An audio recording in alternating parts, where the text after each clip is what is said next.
Greek पुराणकथा रूपधरस्य प्रवासः। धीरमतिः स्वगृहम् आगत्य प्रवृत्तं सर्वं मातरम् उक्तवान्, परन्तु स्वपितुः विषयं सः न उक्तवान्। तेन सह कैलासतः आगतः कश्चित् ज्ञानी तस्य अतिथिः आसीत्।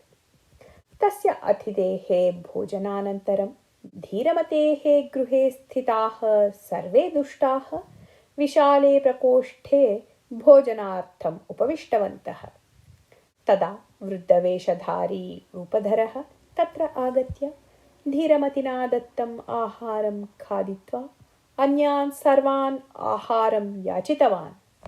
तदनन्तरं तं वृद्धं दृष्ट्वा रूपधरस्य गृहे स्थितानां दुष्टानां मनसि करुणा उत्पन्ना। ते स्वहस्तेन यत् अस्ति तत् वृद्धाय दत्तवन्तः। केचन आश्चर्येण पृष्टवन्तः यत् एषः कः, कुतः आगतः इति। तदा तत्रैव स्थितः अजपालकः स्वामिनः, एतं वृद्धं पूर्वं मार्गे एव अहं दृष्टवान्। अस्माकं वराहपालकः आत्मना सह एतम् आनयन् आसीत् इति उक्तवान्। एतस्य वचनं श्रुत्वा दुर्बुद्धिः वराहपालकं पृष्टवान्, भवान् कीदृशः मूर्खः अस्ति? अस्मिन् नगरे भिक्षुकाणां संख्या न्यूना इति चिन्तयित्वा एतम् आनीतवान् वा भवान्? किं भवान् स्वामिनः सम्पत्तिं न्यूनीकर्तुम् इच्छति इति। स्वामिन्, भवान् ज्येष्ठः, परन्तु अस्मादृशानां विषये भवान् कठोरतया व्यवहरति। कोऽपि भिक्षुकं बुद्ध्या न आनयति। मम व्यवहारं विमृष्टुं भवान् कः? मम स्वामिनी तस्याः पुत्रः च यावत् मां पालयतः तावत् मद्विषये भवता करणीयं किमपि नास्ति।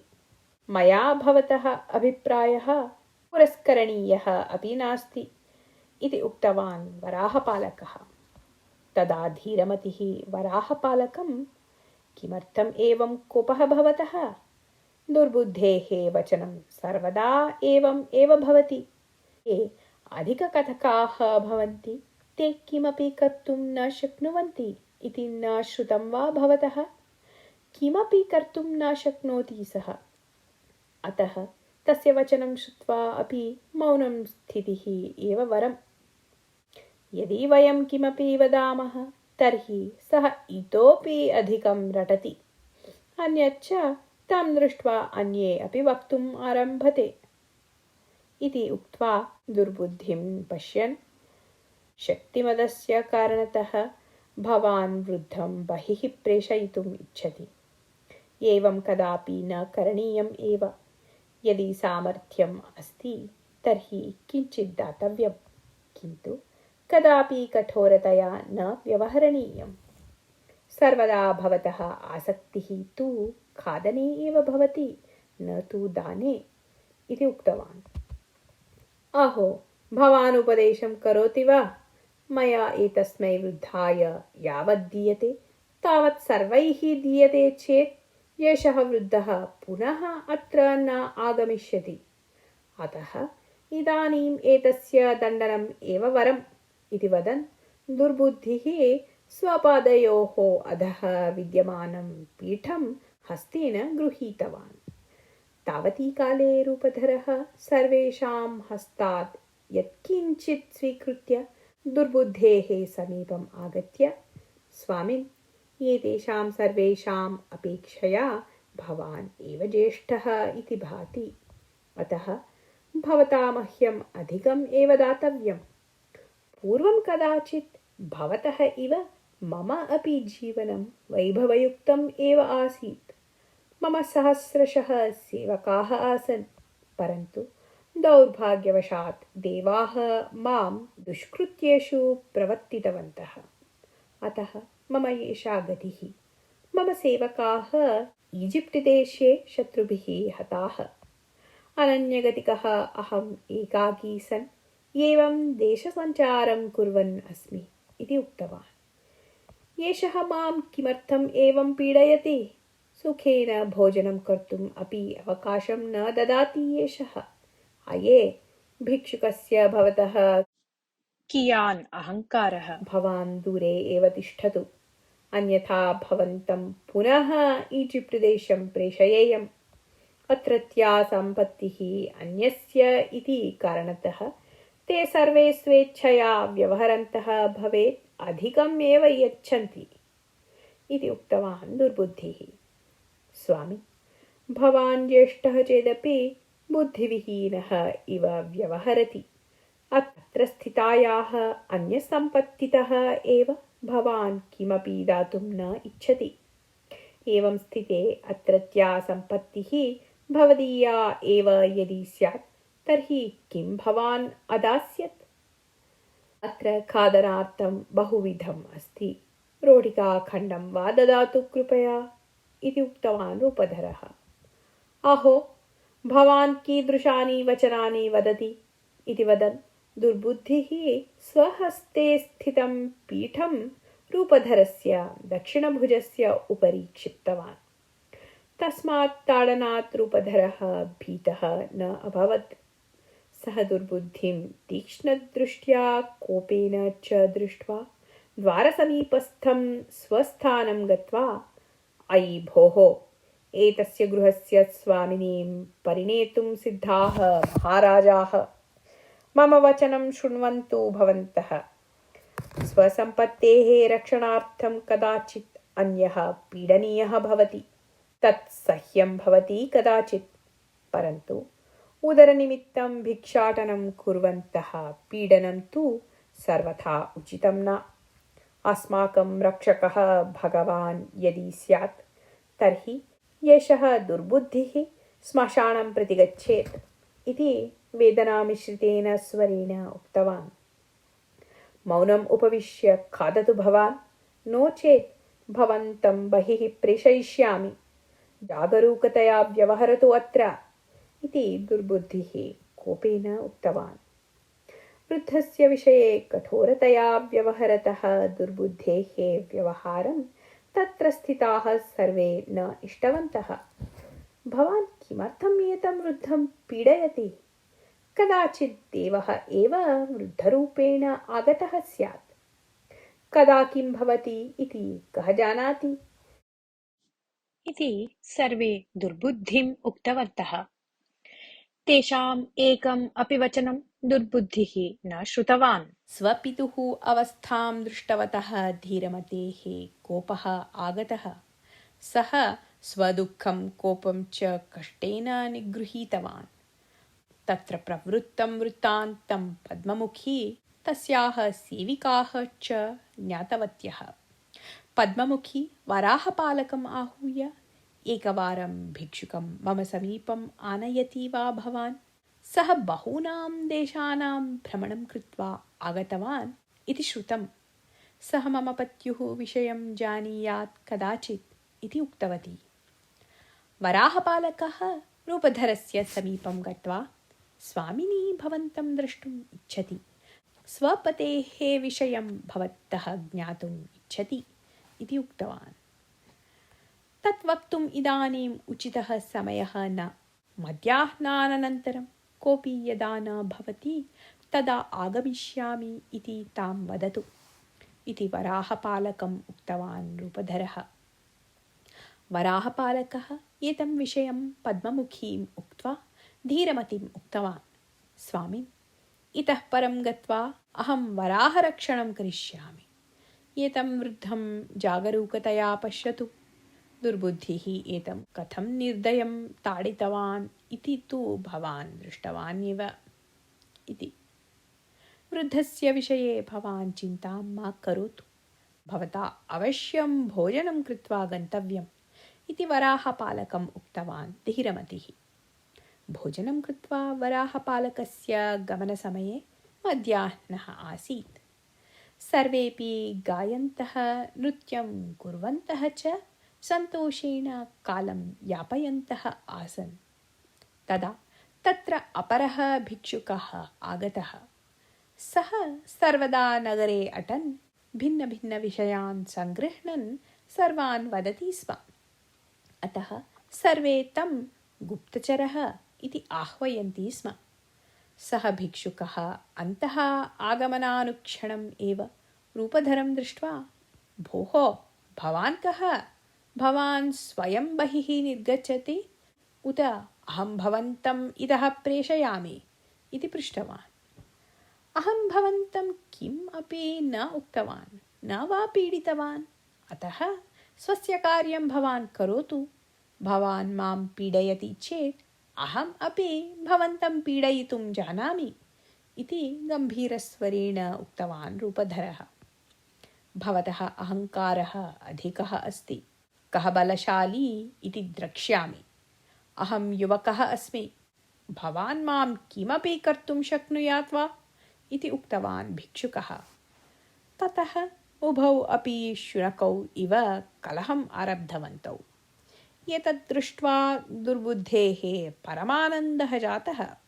सः अन्यान् उक्तवान्, एतयोर्मध्ये कः जयं प्राप्नोति इति द्रक्ष्यामः। एतयोः कलहः अस्माकं विनोदाय भवति इति। सर्वे उत्थाय भिक्षुकौ परितः स्थितवन्तः। भवतोः यस्य जयः भवति सः रात्रिपर्यन्तं यथेष्टं खादितुं शक्नोति। यः पराजितः भवति सः इतः गच्छेत् इति उक्तवान् दुर्बुद्धिः। स्वामिन्, अहं तु वृद्धः अस्मि। मया युवकेन सह युद्धं करणीयम् अस्ति। भवन्तः मम वञ्चनं न कुर्वन्ति इति वचनं यच्छन्तु। एतस्य भिक्षुकस्य साहाय्यं भवन्तः न कुर्वन्ति चेत् अहम् अधिकशक्त्या युद्धं करोमि इति उक्तवान् रूपधरः। सर्वे तथा एव प्रतिज्ञां कृतवन्तः। अनन्तरं धीरमतिः रूपधरम् उक्तवान्, एतस्य गृहस्य स्वामी अहम् अस्मि। भवतः अन्याय्यं यथा न भवेत् तथा अहं करोमि इति। अनन्तरं रूपधरः छिन्नानि स्ववस्त्राणि निष्कासितवान्। तस्य शक्तियुतं शरीरं दृष्ट्वा सर्वे स्तम्भीभूताः। एषः अपरं भिक्षुकं निश्चयेन यमसदनं प्रेषयिष्यति इति सर्वे चिन्तितवन्तः। भिक्षुकस्य परिस्थितिः अपि तथा एव आसीत्। सः भयेन कम्पमानः आसीत्। अन्यकर्मकराणां साहाय्येन तस्य वस्त्राणि निष्कासितानि। रूपधरेण सह युद्धं कर्तुं महता अनुरोधेन सः भिक्षुकः प्रेषणीयः अभवत्। एकेन ताडनेन एव एषः भिक्षुकः यमसदनं प्रेषणीयः उत लघुना ताडनेन अधः पातनीयः इति रूपधरः क्षणकालं चिन्तितवान्। एकेन एव ताडनेन भिक्षुकं मारयिष्यामि चेत् मद्विषये एतेषां दुष्टानां संशयः आगच्छेत्। अतः एकं लघुताडनं दत्त्वा अधः पातयिष्यामि इति निर्णीतवान् सः भिक्षुकः रूपधरं भुजे ताडयितुं यदा उद्युक्तः तदा रूपधरः भिक्षुकं तस्य मुखे ताडितवान्। तदा तस्य मुखात् रक्तं पतितम्। सः आक्रोशनं कुर्वन् अधः पतितवान्। तदा द्रष्टारः सर्वे करताडनं कुर्वन्तः उच्चैः हसितवन्तः। रूपधरः भिक्षुकस्य पादं गृहीत्वा तम् आकृशन् बहिः नीतवान्।